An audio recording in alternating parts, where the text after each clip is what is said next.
Download the BCSN Plus app today. Big game in the NLL girls. Anthony Wayne, Perrysburg, both undefeated. Yellow Jackets yet to trail in a match this season. Late in the half, no score. Yellow Jackets, Emma Ogdahl, clean look just high over the crossbar. End of the half, Generals Lila Simon on the free kick. Don't tell her that's an impossible angle. Squeezes it in. Anthony Wayne takes the 1-0 lead at the half. First time the Yellow Jackets have trailed all season. Early in the second, here comes Perrysburg. Long cross. Addison Brown runs it down. And what can Brown do for you? Tie the game. That's how this one ends. A 1-1 draw. Rematch comes next month in White House. This was our first chance of adversity this season, but I definitely think that this team has what it takes, and we knew that we got it if we play our game and keep the ball on the ground, and we'll get it. I definitely think in these more competitive games, we got to play our game, which is ball on the ground. It was a lot of kick and run this game, and I think if we get the ball, connect to our teammates, we'll make lots of good chances.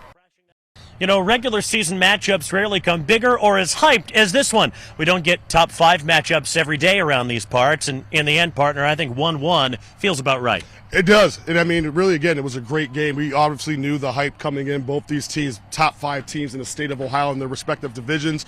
This has always been a big game the last few years here, but I thought 1-1 was very accurate tonight. Pretty sure both teams are probably like, we probably wanted to get 3 points, but hey, we got to settle for 1 point tonight. So many talking points coming out of this one, but I think right at the top of that list, Anthony Wayne's defensive ability and their organization. They came in having conceded just 1 goal all season long to hold Perrysburg to just 1 on a night in which the Yellow Jackets had plenty of chances, but very few easy ones. Really, really impressive. Well, they both show some resiliency. I mean, obviously this Anthony Wayne team, that's what they're built upon. They're going to be a really good team that's going to be very organized defensively. They're going to make things very difficult for you. They conceded 1 goal coming in this game, and then they finally conceded another one tonight. But I think what that leads to is all the great players that they have in the back. Shimmerhorn was really, really good tonight, really dealing with a lot of different things, with also dealing with Camille Francis and Emma Ogdahl. I thought she really rose to that situation there.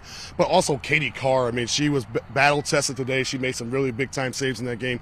Again, this Perrysburg team, we know how good they are, but they had experienced some adversity tonight, but they found a way. Yeah, I like what Addison Brown said to us afterward. It's the first time this Perrysburg team has faced any real adversity all season long. What do you hope they've learned from that tonight? Well, I think the biggest thing is this: they're Perrysburg, you know, they're not untouchable. You know, this is going to be a great game. They're going to be a lot of teams that are going to throw a lot of things at them because they're kind of the top dog right now in Division I. So every game's going to be very difficult, but I thought that they really answered the call. They got it 3.5 minutes into that second half from Brown's goal. And again, they kind of got a little bit more comfortable. I don't think they were nervous, but I think the biggest piece for them is this: hey, we know everybody's going to give us their best game every single night we step out here. A little bit of a small hiccup tonight, but hey, they'll keep on moving and keep getting better, and both these teams are going to be extremely dangerous when it comes tournament time in October. The rematch will be October 8th on the small pitch over at Anthony Wayne. Mark your calendars now.